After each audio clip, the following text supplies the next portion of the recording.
know that there's an altar walking around your life? How do you know that there's an altar operating around your family or operating around your territory? What metrics do you use to discern the presence of an altar? You will see patterns and repetitive occurrence. This is the most accurate diagnosis of the presence of an altar. It is there to produce particular results. So when you see patterns repeating itself, know that there is an altar at work. And so when we talk about patterns, we are not just talking about negative things, because we also have people who have struck covenants with God that is responsible for certain results, not only in their life but also in the life of their generations. And so it is expedient that we look at these things holistically. The scripture says, since I was born, now I am old, I have never seen the righteous forsaken. He is the righteous, but there is something about his righteousness that his seed benefited from. He says, nor his seed beg for bread. So it means that the labor of the righteous can rub off on his offspring, that the labor of the righteous can rub off on his seed. And so this is why when we discuss the subject of altars, we are not just zeroing in on negativity or negative patterns. You should be able to know also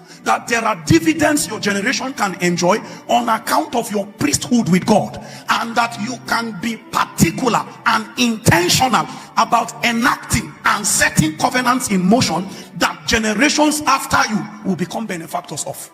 This is why when you look at the way the patriarchs live, they live in the big picture in context. They bring the big picture in context. Their action calculated, the end of their generations. They did not just take decisions that are just self-centered and selfish.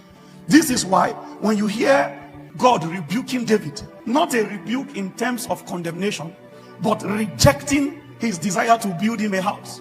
David said, okay, I cannot build it, but I will gather the resources for my child.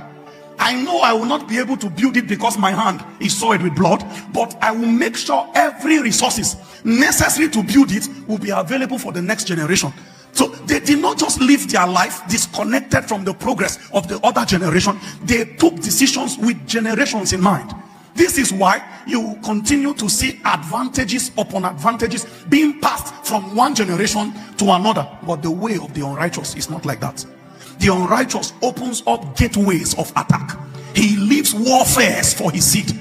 His life is even better than the people he gave birth to, because every compromise he entertains opens up a door, so much that the battles his children will fight are more than the things he escaped from. When you know these things, temptation will have a different view in your eyes. When you know these things, tests and trials will have a different view in your eyes. You will know that you are not standing there as a human being alone. You are carrying your generation with you.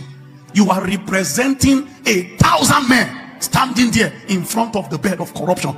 It's either you fall with all of them or you prevail with all of them.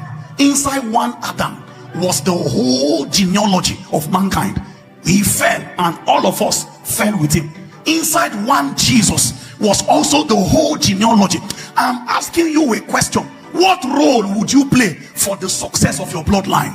What role would you play for the restoration of your bloodline? Would you be that one person that showed up in the different account of compromise from generation to generation, like David, a man of war? Imagine. Be the one that will finally fight the battles that your ancestors could not win.